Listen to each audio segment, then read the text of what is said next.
اب ایک دو بات میں بات سمیٹ لوں گا کیونکہ مجھے سفر کے لیے جانا. ایک مرتبہ دلی بلاوا آیا. ایک بڑا مسئلہ تھا. مسئلہ یہ تھا کہ ایک بزرگ نے دوسرے بزرگ پر حسد کی وجہ سے الزام لگایا. اب نام تو دونوں بزرگ کا نہیں لوں گا کیونکہ میرے لیے تو دونوں ہی بزرگ ہیں.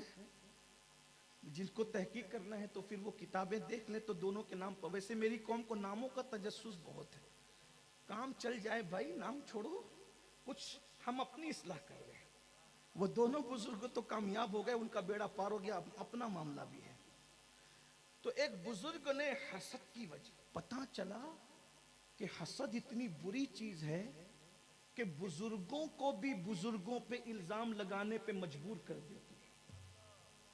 اسی لیے سرکار غوث پاک اپنے خطبات میں حسد اور تکبر پہ بہت گفتگو کرتے تھے.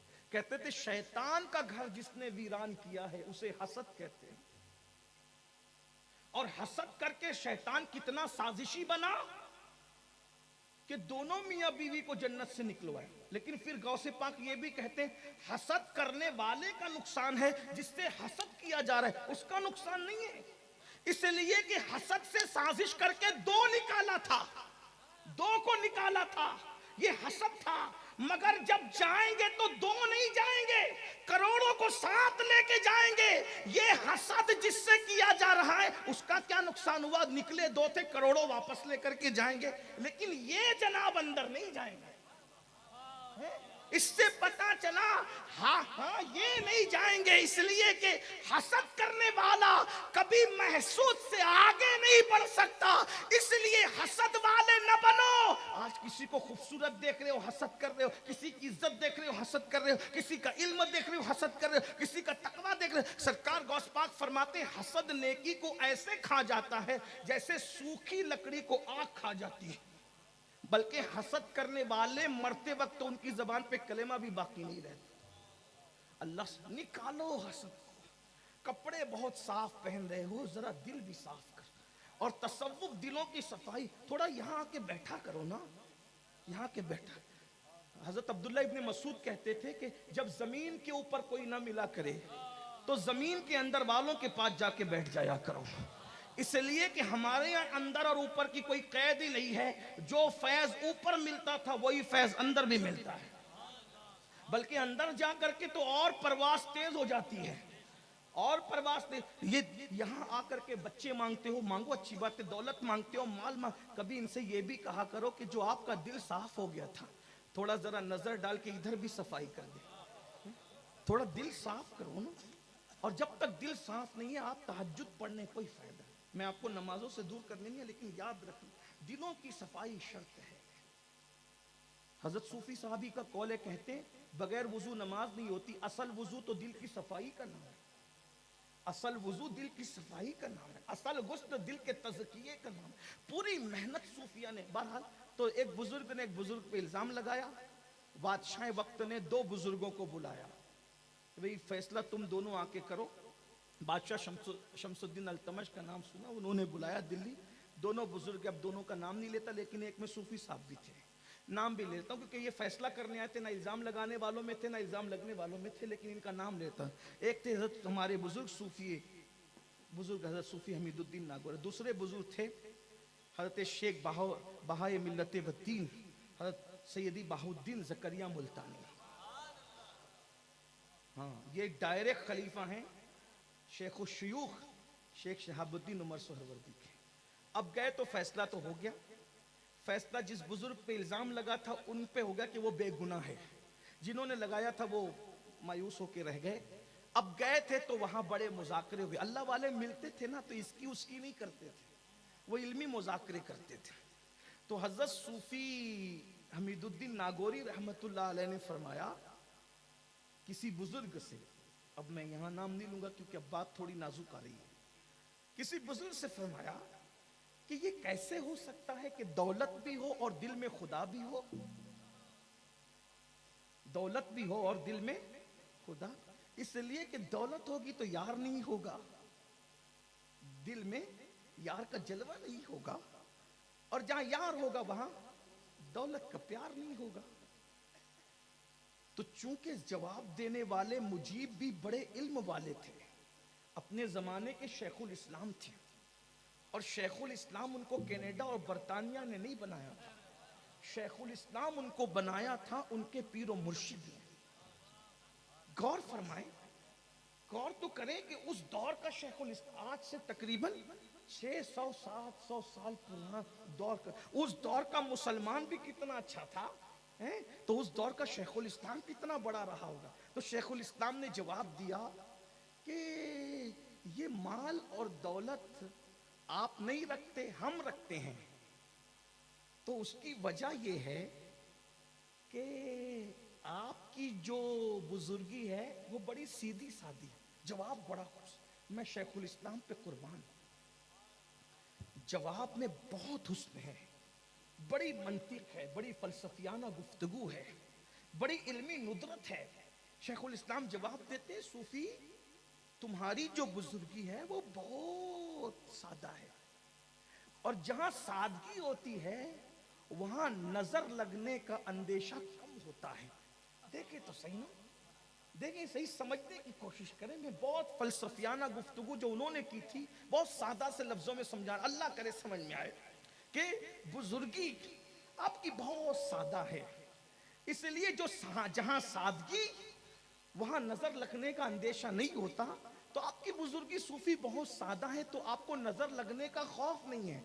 ہم دولت، مویشی، سونا چاندی، مال دولت اس لیے رکھتے ہیں کہ ہماری بزرگی میں حسن کا میک اپ ہے، ہماری بزرگی میں حسن کا میک اپ ہے، تو جہاں حسن کا میک اپ ہو وہاں نظر لگنے کا اندیشہ ہوتا ہے۔ تو ہم یہ مال کو اپنے پاس اس لیے رکھتے ہیں جیسے خوبصورت لوگ گورے گورے مکھڑے پر کالا سا تل لگا لیتے ہیں، تو یہ دنیا کو ہم نے کالے تل کے طور پر اپنی بزرگی پہ لگا رکھا ہے تاکہ ہماری بزرگی کو کسی کی نظر نہ لگے۔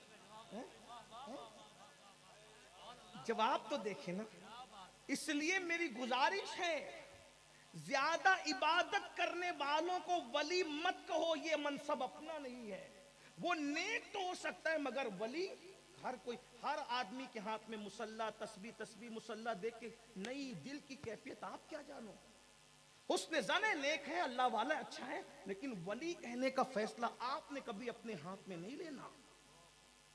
آج کل تو ہر بندہ ولی بنا ہے، میں کیا کہوں، چھوٹے منہ سے بڑی بات ہوگی، لیکن یہ سارے خرافات آپ کر رہے ہو۔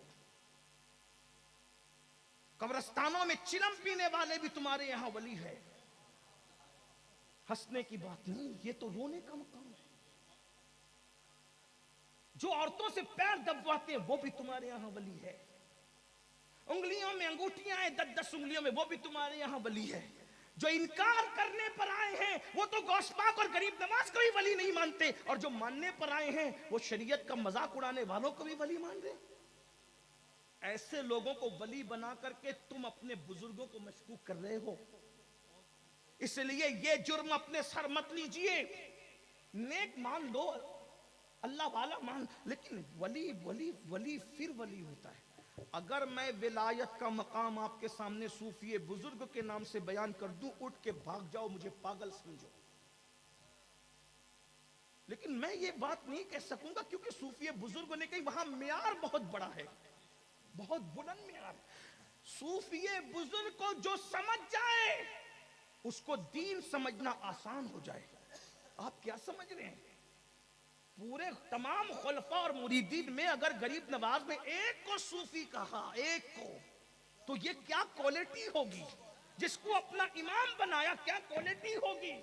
اللہ اکبر، جس نے آخری عمر میں سر پہ امامہ رکھنا بھی ترک کر دیا کیا کوالٹی ہوگی؟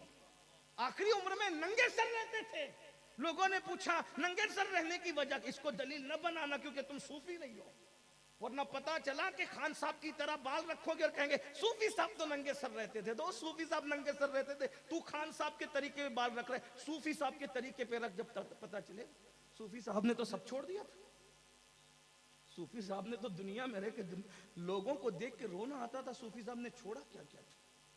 یہاں تو آپ کے پاس صرف تو گوشت کی روایت ہے کہ گوشت کھانا چھوڑ دیتا، صوفی صاحب نے سب کو چھوڑ دیا۔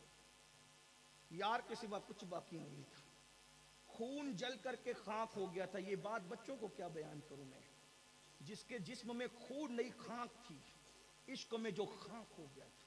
میں نے جب صوفی صاحب کی زندگی پڑھی تو مجھے امام کا یہ شعر نظر آیا، عشق ہو کر خاک ہو کر عشق میں. عشق میں کوئی خاک کیسے ہوتا ہے؟ خاک ہو کر عشق میں آرام سے سونا ملا، جان کی اکسیر ہے الفت رسول اللہ کی. کوئی خاک کیسے ہوتا عشق میں؟ یہ آستانے پر آنے کے بعد پتا چلا، ورنہ یہ شعر میرے دماغ میں تو الجھا رہتا تھا. کیونکہ امام اہل سنت کی اشعار پر میں کوشش کرتا ہوں تھوڑی بہت محنت کروں، حالانکہ میں کوئی پڑھا لکھا آدمی نہیں، لیکن کوشش کرنے میں کیا جاتا ہے. بہرحال چلیں، تو جب یہ بات ہوئی تو انہوں نے کہا میری جو بزرگی، اچھا انہوں نے بزرگی کا انکار نہیں کیا شیخ الاسلام، کہ میری جو بزرگی ہے اس کو نظر لگنے کا ڈر ہے. اور اس کے بعد ایک جواب اور دیا. صوفی صاحب چپ سے سنتے رہے. کہا اس جواب میں چٹکی تھی. چٹکی کچھ لوگوں کی عادت ہوتی چٹکی. انہوں نے چٹکی سمجھتے ہیں نا؟ نہیں سمجھتے؟ سمجھتے ہیں کہ نہیں؟ ہاں ہے، ہاں، یعنی کہ آدمی کے ساتھ ایسی بات کرنا کہ بات بھی ہو جائے، یعنی یوں سمجھ لیں، میرے جملے میں سمجھ لیں، ایک دیوانے کے جملے میں، ملنگ کے جملے میں، زبا بھی ہو جائے اور آستین پر خون کا دھبا بھی نہ لگے. بات کے بات ہو جائے، لات کے لات ہو جائے، اور پھر ہماری بزرگی بھی سلامت، رند کے رند رہے، ہاتھ سے جنت.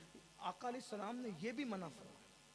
میں حضور کی کیا بات کروں. حضور علیہ السلام کی سیرت پڑھنے کے بعد پتا چلا کہ حضور نے پوری زندگی کبھی اپنی آنکھ سے بھی اشارہ نہیں کیا کسی کے خلاف. آنکھ سے بھی حضور نے اشارہ، ہم آنکھوں سے اشارہ کرتے ہیں نا، حضور نے کبھی آنکھ سے بھی اشارہ نہیں کیا.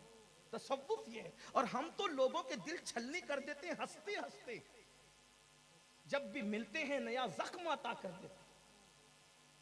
ہنستے ہنستے رشتہ داروں کے دل چھلنی کرتے ہیں، ہنستے ہنستے اپنے ملنے والوں کے دل. نہیں، نیت تو خدا دیکھ رہا ہے. بہرحال شیخ الاسلام نے چٹکی لی. اگر شیخ الاسلام کا پتہ چل جائے تو مجھے گالی مت دیجیے گا، میں صرف نقل کر رہا ہوں. یہاں میں غائب شیخ الاسلام کا ذکر ہوں جو میرے واللہ میرے بزرگ ہیں، اور وہ سلسلہ سہروردیہ میں میرے مرشد بھی ہیں. لیکن کروں کیا، جو لکھا ہے وہ تو بولنا پڑے گا نا. میرے مرشد ہے، اور یہ بھی میرے مرشد ہے سلسلہ چشتیہ. کرم تو یہ ہے کہ مرید قادری سلسلے میں ہیں، چشتی، نقشبندی، سہروردی، رفاعی سلاسلوں کی خلافت نے ان بزرگوں کی غلامی کا کلادہ گلے میں ڈال رکھا ہے. اور یہ ہمارے نصیب کی بہت بلندی ہے کہ ایسوں کے در سے وابستہ. ہم تو یہی کہتے ہیں کوئی رسوا بھی اگر مجھ کو کہے گا تو یوں ہی، ہاں وہی نا وہ گدا بند ہے رسوا تیرا. ہماری رسوائیوں